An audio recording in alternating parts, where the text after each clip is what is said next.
अब आगे के इस कार्यक्रम को आरोहित क्रम देने के लिए मैं मानव माटी के परम संत पूजनीय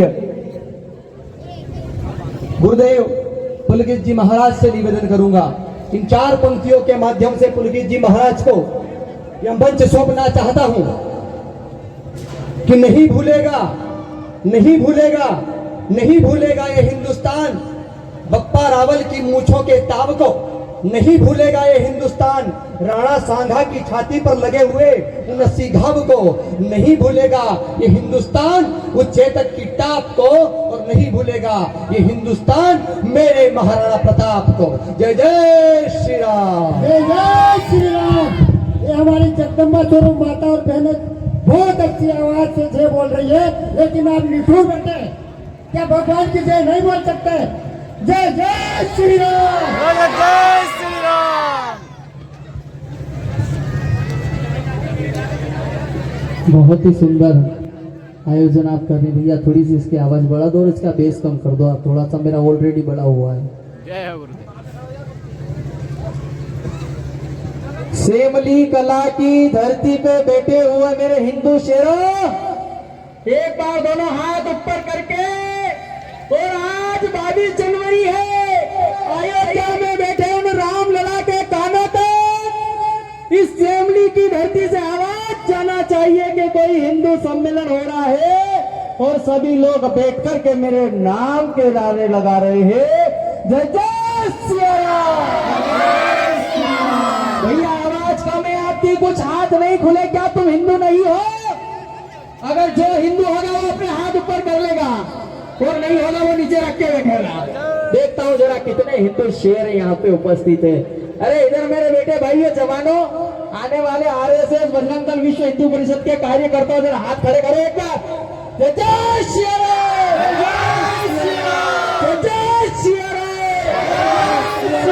भारत माता की जय, विश्व हिंदू सनातन धर्म की बहुत बहुत आभार आपका कि सेमली कला पर बैठकर के, इस धन्य धरा पर बैठ कर के, और इस रज को अपने माथे से लगा रहे हो साहब। प्रणाम करता हूं सेमली कला की नगरी को। जरा ये माता बहनें अपनी आवाज कुछ देर के लिए बंद रख ले। ये मेरे भाई बंधु आगे बैठे हैं यहाँ, जरा आप भी अपनी आवाज को थोड़ी कम कर ले तो मेरी आवाज, और बैठे जितने संत हैं, जितने वक्ता यहाँ पर बैठे हैं, तो उनकी आवाज आपके कानों तक एक बार गूंज जाएगी। अति सुंदर मेरे भैया लोग, आप अगर खड़े हैं ना वहां पे बिछाते नहीं हो तो इधर पीछे बिछाते, आप थोड़ी देर के लिए बैठ जाएं तो बहुत अच्छा रहेगा, क्योंकि यहाँ आज इस पंडाल में वही लोग आए हैं जो मेरे प्रभु श्री राम को मानते हैं, जो इस सनातन को मानते हैं। वही लोग, कुछ तो मेरे महाराणा प्रताप बैठे होंगे, कुछ शिवाजी बैठे होंगे, और इधर मेरी झांसी की रानी अहिल्याबाई और दुर्गावती जैसी मेरी माताएं बैठी हैं। प्रणाम करता हूँ आप सबको। साहब ये कार्यक्रम क्यों आयोजित करने पड़ रहे हैं? प्रणाम करता हूँ मंच पर स्थित संत जितने विराजमान बैठे हैं, प्रचारक महोदय, जितने इस धरती पे ब्राह्मण देवता संत साधु विराजमान हैं, आप सबको वंदन करते हुए नागर एक बात कहना चाहता है साहब कि ये हमें हिंदू सम्मेलन क्यों आयोजित करने पड़ रहे हैं? ये इसलिए करने पड़ रहे हैं क्योंकि हिंदू बंटता जा रहा है, हिंदू कटता जा रहा है, अखंडता से खंडता की ओर होता जा रहा है। इसलिए हमें ये सम्मेलन जगह जगह गांव गांव में जाकर के और एक एक खंड बना करके आयोजित करने पड़ रहे हैं। तो ये भविष्य में एक बार पहले भी हो चुका और ये दूसरी बार हो रहा है। क्यों? क्योंकि हिंदू एकता में नहीं बंटता जा रहा है साहब। और क्यों बंट रहा है? ये इसलिए बंट रहा है कि कहीं तरह के मजाक इस हिंदुस्तान के अंदर आकर के कई विधर्मी लोग हम पे हावी होने लगे हैं और अपने हिंदू भाइयों को अलग अलग बांटने में लगे हैं। जो गरीब वर्ग का हिंदू है साहब, ये कई मशीनरियां उन पे हावी होती है, उनको कहीं प्रलोभन दे देती है, कहीं लोभ दे देती है, कहीं लालच दे देती है, और वहीं से हमारा हिंदू बढ़ता जा रहा है। ये हम लोग क्या, आप क्या समझ रहे हो कि इतना बड़ा आयोजन इतने गांव, 7-8 गांव, कितने गांव ने मिलकर के करा है का भी है। 7 गांव के हो ना, है तो क्या खाली ये पूड़ी की खुशबू आई तो उसको खाने के लिए कराए? बताओ जरा, काय के लिए कराए? क्योंकि हिंदुओं में एकता बनी रहे। जो हिंदू अलग अलग जातियों में बट रहा है, वो हिंदू एक जम पे आकर के बैठे और कोई समाज पूछे तो कोई ये नहीं कहे कि साहब मैं ये पाटीदार है, ये गुर्जर है, ये वो है, ये वो है। नहीं, हम केवल और केवल हिंदू है। एक साथ आवाज उठाएंगे, हम केवल और केवल। जो हिंदू होगा वो बोलेगा हम और केवल और केवल गर्व से कहो हिंदू है, गर्व से कहो हिंदू है। हाँ साहब, हम हिंदू हैं। और बात कर रहे हैं ना पंच परिवर्तन की, तो पहला परिवर्तन में बात करता हूँ समरसता की। क्यों? आज यहाँ पर एक आपने अभी देखा होगा सांस्कृतिक कार्यक्रम में लो और कुश 2 भाई ने मिलकर के इस समरसता को जगाया। क्यों? क्योंकि हमें समरसता मिली तो कहां से मिली? रामायण कितने लोगों ने देखी है आप में से? जरा हाथ खड़े करना। कितने लोगों ने देखी है रामायण? देखिए आपने। मेरे प्रभु राम हम सबको समरसता सिखा करके गए हैं। और मैं धन्य मानता हूँ, भी संचालक महोदय कह रहे थे कि एक एक बेटा आप इस भारत माता को सौंप दो, नहीं सौंप पाओ तो आरएसएस को सौंप दो, संघ को सौंप दो। साहब 100 वर्ष पूर्ण होने पर संघ इतना बड़ा आयोजन कर रहा है तो ये उनका नहीं, उनके पूर्वजों, उनके माता पिता का कर्म है कि वो आप सबको यहाँ पे इकट्ठा कर रहा है। आज जितने संघ के पदाधिकारी मेरे सामने बैठे हैं, मंच पर विराजित है, मैं मेरे माता पिता भी यही सोच लेते कि मेरा बेटा देश के लिए नहीं केवल मेरे घर के लिए काम करे, तो क्या संघ इतना बड़ा आयोजन कर सकता? क्या आपको यहाँ पे इकट्ठा कर सकता? नहीं गुरुदेव, नहीं कर सकता साहब। क्यों? क्योंकि इनके माता ने पिता ने भी सोचा कि देश के लिए भी कुछ होना चाहिए, तो अपना एक एक पुत्र इस देश के लिए सौंपा है साहब। मैं बात कर रहा था समरसता की। अच्छा, आप लोगों ने रामायण देखी तो आप कौन सी माता को महान मानते हो? माता कैकेयी को महान मानते हो कि माता कौशल्या को महान मानते हो? बताओ जरा। कैकेयी को। किसको मानते हो? कैकेयी को। कौशल्या माता को। लेकिन ये पुलकित नागर तो समाज कैकेयी को महान मानता है। क्यों मानता है? जरा सुनना। इसलिए मैं महान मानता हूँ कि अगर माँ कैकेयी दशरथ जी को जाकर के नहीं कहती कि आपके राम को आप 14 वर्ष का वनवास भेज दो, तो मेरे राम कभी समरसता हमको नहीं सिखा सकते। जब 14 वर्ष का वनवास हुआ तो प्रभु श्री राम गए, निषाद राज के पास गए, केवट के पास गए, उस शबरी के पास गए, और मेरे प्रभु राम ने ये सिखाया कि वसुदेव कुटुंबकम का नारा हम जो देते हैं ना साहब, ये पूरा एक है। और यही समरसता मेरे प्रभु श्री राम सिखाते हैं। हमारे ऊपर हम लोग केवल मोबाइल चलाने में लग जाते हैं। अभी यहाँ पे देख रहे थे हम, जब सांस्कृतिक कार्यक्रम हो रहा था, कितने लोगों के हाथ में मोबाइल था आपके? और हम तो बड़े बड़े उदाहरण देते साहब, हम हिंदू हैं, हम सनातनी हैं, तो क्या व्हाट्सएप पे, इंस्टाग्राम पे, फेसबुक पे स्टेटस और स्टोरियां लगाने से आ जाएगी हिंदुत्व? आ जाएगी? हिंदुत्व आ जाएगा? व्हाट्सएप पे लगाने से आ जाएगा? फेसबुक पे स्टोरी लगाने से आ जाएगा हिंदुत्व? नहीं आएगा। हिंदुत्व के लिए जहाँ हमारे ऊपर विधर्मी लोग हावी होते हैं, वहाँ हमें और हमारे लोगों को जात पात में नहीं बट करके केवल हिंदू बन करके धर्म निभाना पड़ेगा। तब जाकर के कहीं हम लोग एकजुटता दिखा पाएंगे। आजकल एक और चलन चला है, एक चलन चल गया है। अच्छा, आप में से कितने लोग हिंदू हैं? जरा हाथ खड़े कर रहे हैं यहाँ पे, अभी पता चलेगा कितने लोग हिंदू हैं। आप सब हिंदू हैं? कितनों के माथे पे तिलक है? अभी ये बताओ, कितनों के माथे पर तिलक है आप में से? तिलक है किसी के माथे पर? कितने लोगों के पास सिखा रखी हुई है आप में से? है किसी के पास सिखा? बताओ कितने लोग हैं? नहीं है साहब। क्यों? तो फिर हम कहते हैं हम तो हिंदू हैं। काहे के लिए? क्योंकि हिंदू सम्मेलन हो रहा ना, वो भंडारा होगा, इसलिए हम हिंदू हैं। क्यों हिंदू? जो हिंदू है, हिंदू धर्म कहता है कि जो हिंदू है उस हर व्यक्ति के माथे पर तिलक होना चाहिए और मस्तक पर उसके चोटी और शिखा होनी चाहिए। वही हिंदू होता है। बात कर रहे हैं ये आजकल एक और चलन चला है साहब, इतनी इतनी सी डायरी रखने का।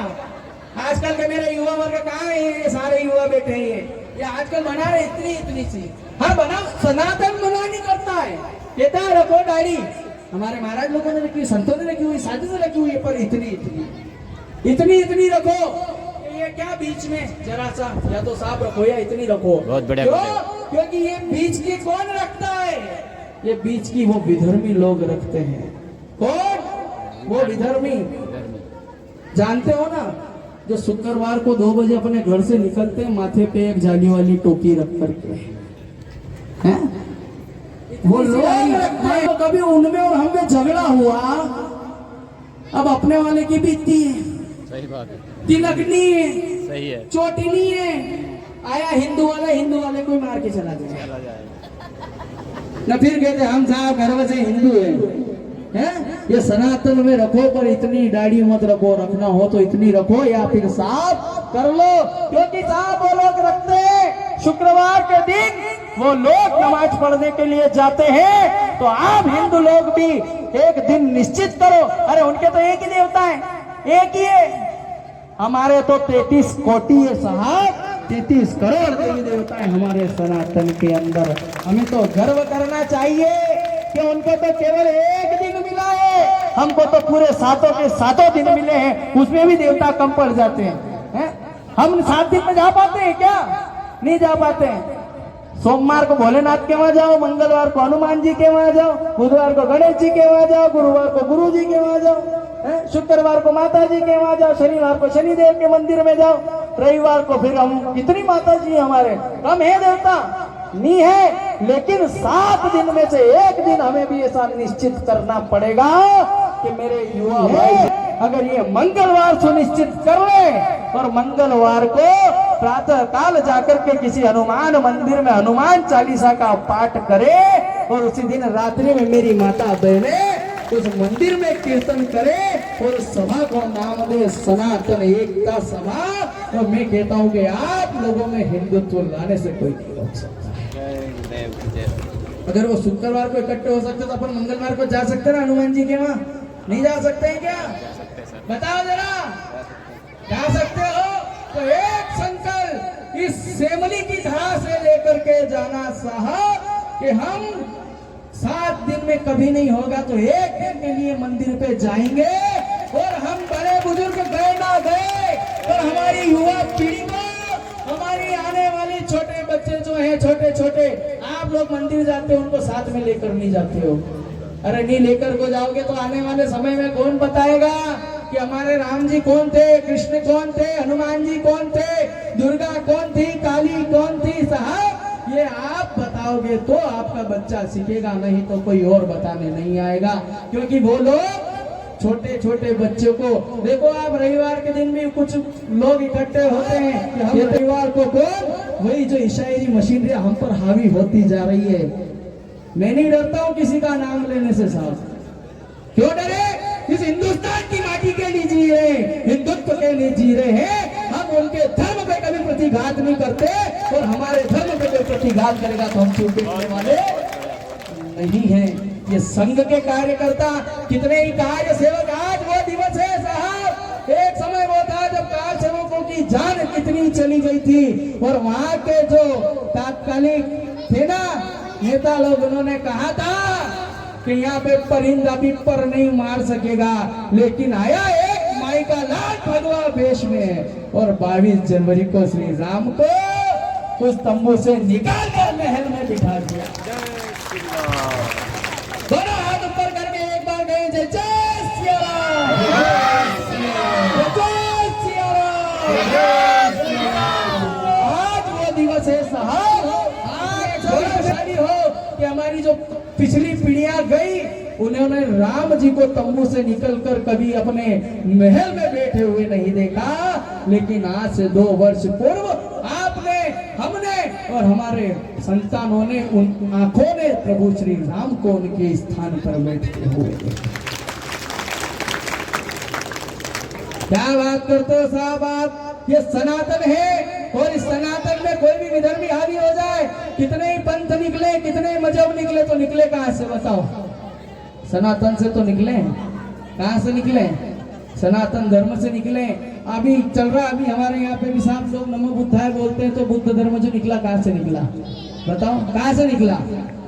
आज से 1400 साल पहले, 2000 वर्ष पहले थे कोई धर्म नहीं थे, केवल और केवल चलता था तो केवल एक धर्म चलता था जिसका नाम था सनातन धर्म। दोनों हाथ ऊपर करके कहो, सनातन वैदिक धर्म की, सनातन वैदिक धर्म की।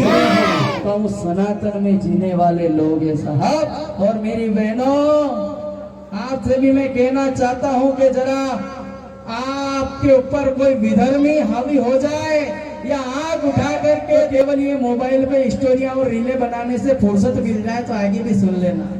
हाँ, ये जितने मेरे भाई दीवाने नहीं है नहीं, उतनी मेरी ये बहनें रीलों पे इतनी छा रही है कि साहब पूछो मत। और विधर्मी लोग हम पे कभी भी हावी हो जाते हैं और फिर कहते हैं कि साहब हमारी बहन के साथ ऐसा हो गया वैसा हो गया। क्यों हो रहा है? हमारी वजह से हो रहा है। क्यों? आज किसी की बहन बेटी के साथ गलत हो जाए तो कोई दूसरा हिंदू उसके साथ जाने के लिए तैयार नहीं होता है। याद करो, अगर उसकी बहन बेटी के साथ आज गलत हुआ है तो कल अपनी बहन के साथ भी होगा, अपनी बेटी के साथ भी होगा। इसलिए अकेला नहीं, सबको एकत्रित होकर के एकता के सूत्र में बंध करके और केवल हिंदू की बेटी है ऐसा लेकर के हम खड़े रहेंगे तो हमारी बेटियों की भी लाज बचेगी। तुम भी किसी से कम नहीं हो साहब, क्योंकि वो एक झांसी की रानी, वो भी किसी की बहन बेटी थी। और रानी दुर्गावती, वो रानी अहिल्याबाई, वो भी किसी की बहन बेटी थी। केवल आप सोचते हो कि हम शस्त्र वाले हैं, शास्त्र वाले हैं, तो केवल शास्त्रों से काम नहीं चलेगा, हमें शस्त्र चलाने भी सीखने पड़ेंगे। क्यों? कि शस्त्रों के ज्ञाता सुनना, शस्त्र अगर बच्चे आपके होते तो 35 टुकड़े श्रद्धा के नहीं उस आपताप के होते हैं। जय गुरुदेव। देखा होगा ना क्या हो रहा है हमारी बहन बेटियों का हाल, क्योंकि हमें शस्त्र चलाना नहीं सिखाया, क्योंकि हमने तो बड़ा बड़ा मोबाइल ला के दिया और कहा बेटा इंस्टाग्राम चला, व्हाट्सएप चला, ने फेसबुक चला। इनसे भी फुर्सत मिले तो जरा निकलना सनातन की ओर झांक करके देखना। और कुछ लोग आजकल कहने लगे, कुछ लोग आजकल कहते हैं साहब कि वो पत्थर की मूर्तियां हैं वो क्या करेगी। हमारे सनातन में लोग कहते हैं, क्या कहते हैं कि वो जो पत्थर की मूर्तियां हैं ना, आप मंदिर जाते हो तो वो मूर्तियां क्या करेगी। तो जरा याद रखना, ये वो मूर्तियां हैं केवल पत्थर से बनी नहीं है। हमारे सनातन में, हमारे वैदिक धर्म में तो हम 5-5 दिन का, 7 दिन का, 9 दिन का अनुष्ठान करते हैं, यज्ञ करते हैं और उन मूर्तियों में प्राण स्थापित करते हैं। तो वो पत्थर की मूर्तियां कैसे हो सकती है?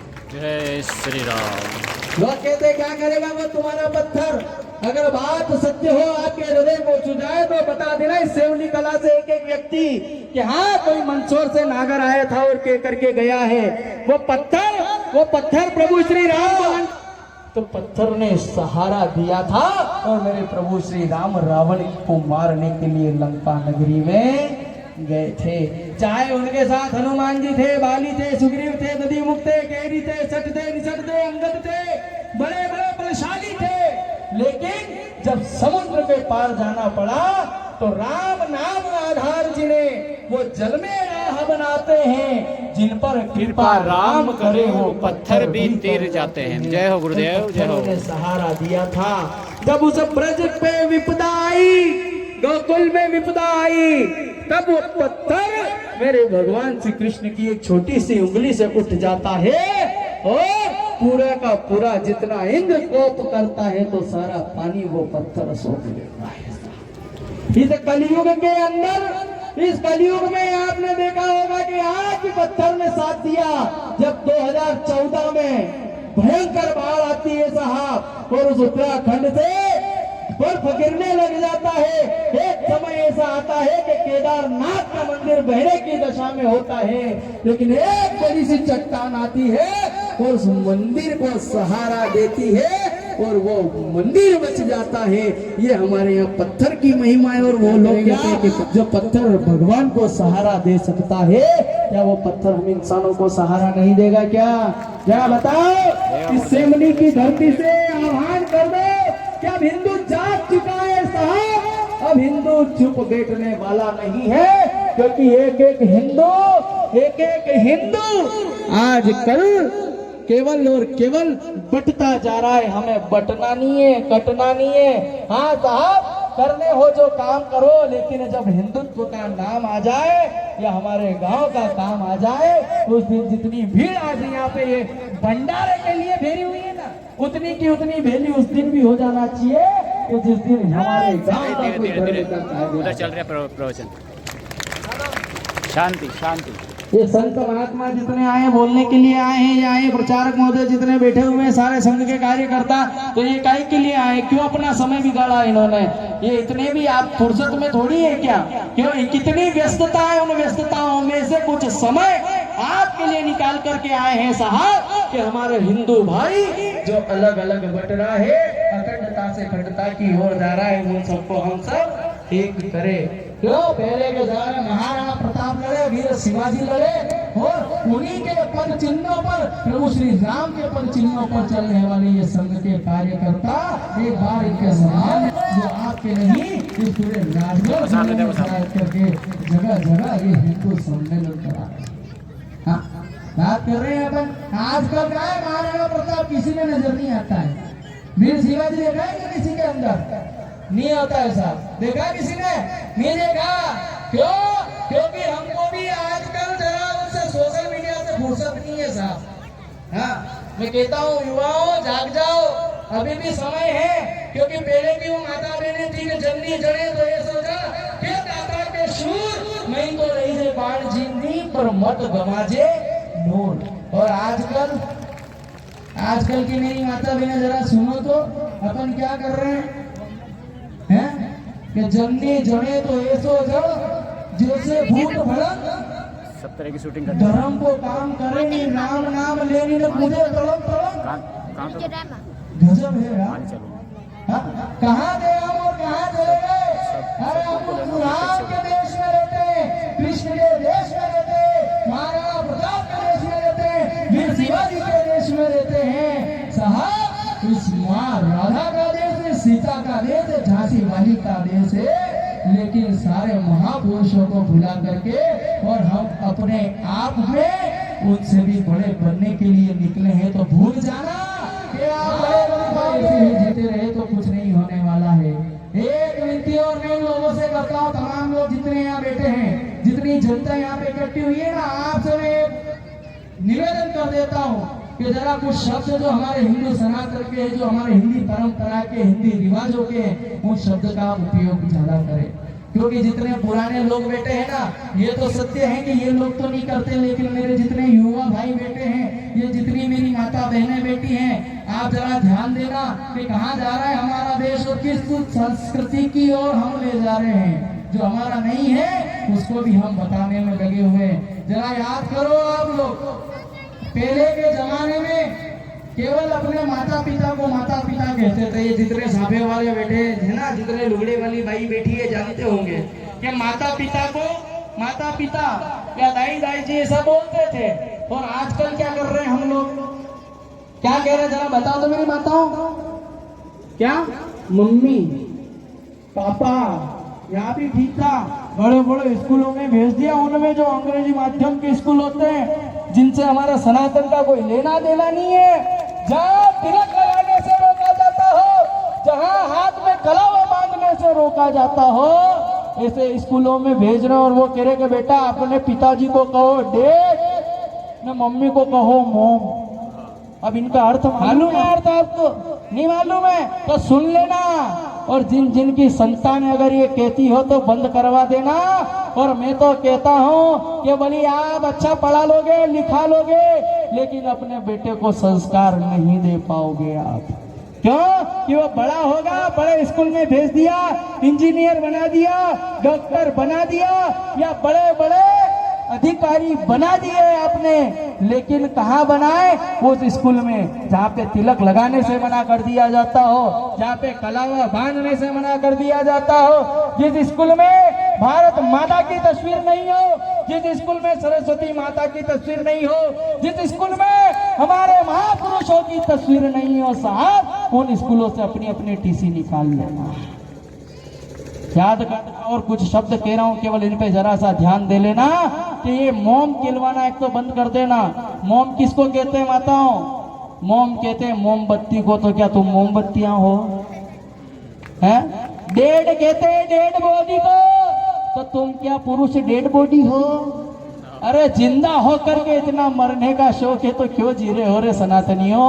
जाग जाओ रे हिंदुओं, जाग जाओ। जिस दिन जाग गए मेरे संघ के कार्यकर्ताओं को ऐसे सम्मेलन करवाने की जरूरत नहीं पड़ेगी। एक बार दोनों हाथ ऊपर करेंगे, भगवान श्री राम का नारा लगा करके मैं अपनी वाणी को यही विराम देता हूँ। जय जय सिया राम, जय श्री राम, जय जय सिया राम, जय श्री राम। भारत माता की, सनातन वैदिक धर्म की, हिंदू राष्ट्र की, हिंदू समाज की। बहुत प्यारा उद्बोधन पंडित नागर जी द्वारा। हमें निश्चित ही इनकी बात पर गौर करना है और इस कार्यक्रम को